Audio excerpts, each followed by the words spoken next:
भयानक दुष्टनी। गांव की परिधि पर एक घना जंगल था।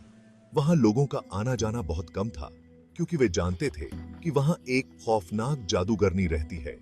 कहानियों के अनुसार वह जादूगरनी न केवल अपने काले जादू से लोगों को परेशान करती थी, बल्कि जंगल में एक भयानक आत्मा का भी वास था। रात का समय था और गांव की सड़कें सन्नाटे में डूबी हुई थीं। केवल एक घर था जहां 3 साल का लक्की और उसकी मां गहरी नींद में थे। अचानक लक्की की मां की नींद खुली जब उसने देखा कि उसका बेटा बेचैन होकर बड़बड़ा रहा था। उसकी आंखें एक अजीब सी चमक से भरी थीं। वह जल्दी से उठी और लक्की के पास गई।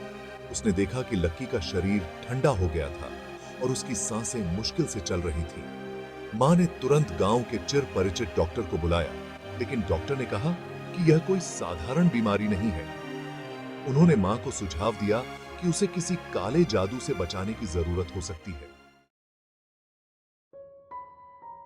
अगली रात जब चांद पूरी तरह से चमक रहा था, मां ने गांव के पुराने बुजुर्गों से सलाह ली। बुजुर्गों ने बताया कि जादूगरनी की आत्मा हर चांद की रात को अपने जादू से लोगों को अपने जाल में फंसा लेती है। उन्होंने मां को सलाह दी कि वह जादूगरनी के जादू को तोड़ने के लिए एक विशेष पूजा करनी होगी।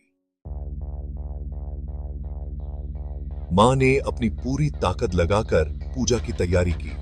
जंगल के किनारे पर एक पुरानी बौद्ध के पेड़ के नीचे वह पूजा करने लगी। जैसे ही पूजा समाप्त हुई, हवा में अजीब सी खामोशी छा गई। एक काले साए ने पेड़ के पास उपस्थित होकर मां की ओर देखा। जादूगरनी उसके काले कपड़े और खौफनाक चेहरे के साथ धीरे धीरे मां की ओर बढ़ी। मां ने हिम्मत जुटाकर पूजा के अंत में जादूगरनी को चुनौती दी। मैंने तुम्हारे जादू को नष्ट करने के लिए पूरी शक्ति लगा दी है, मां ने गर्व से कहा। जादूगरनी की हंसी एक सर्द और बर्फीले शोर में बदल गई। तुम्हारे छोटे से प्रयास को मैं अस्वीकार करती हूं, उसने कहा। लेकिन याद रखो, जब तक तुम्हारा बच्चा जीवित है, मैं तुम्हारे साथ रहूंगी। फिर जादूगरनी अचानक गायब हो गई और लक्की की हालत धीरे धीरे सुधरने लगी।